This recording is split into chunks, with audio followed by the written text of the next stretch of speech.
taking on a Kids Matters approach to mental health promotion, you will embed an explicit social and emotional learning curriculum into your timetable at every level. And that will be a specific time when you overtly focus on developing those core skills which are fundamental to mental health. If SAL is just left as an ad hoc things, then kids won't take it seriously. They won't see it as a serious part of the curriculum. It really does need to be timetabled in. If it's timetabled in and it's reported on, like most other things in the curriculum, then teachers will actually plan it and they'll have a real purpose with it.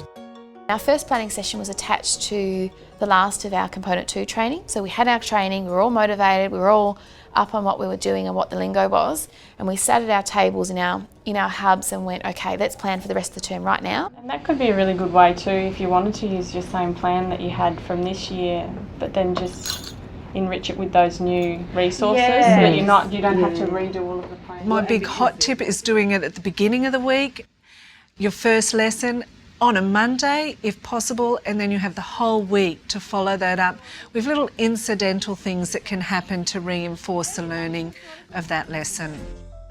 We embedded social emotional learning into our school by being consciously aware of it at every level, talking it up.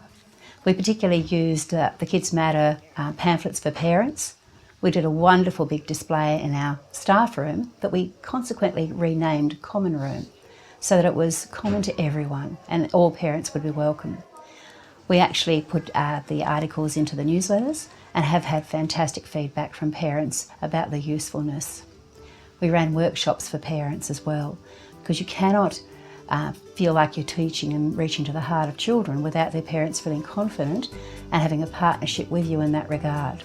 School can build it into the way it actually manages or educates kids about behaviour and that sort of thing. So a really obvious example of that would be, say you've got this SAL program going in your school, but then you have a really autocratic or punishment-focused way of actually managing behaviour. Well, it's sort of like an oxymoron. That really, if you're going to have a good SAL program, then the way you manage behaviour, you really need to think about it in terms of as a problem-solving type approach. So having discussions with kids, them learning through the process that they're actually just making mistakes that they can overcome.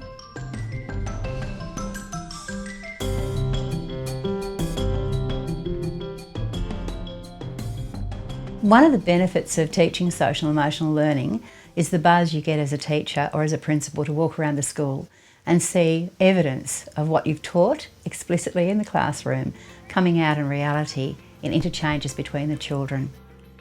Teaching them how to actually engage with one another and recognise one another's strengths and weaknesses.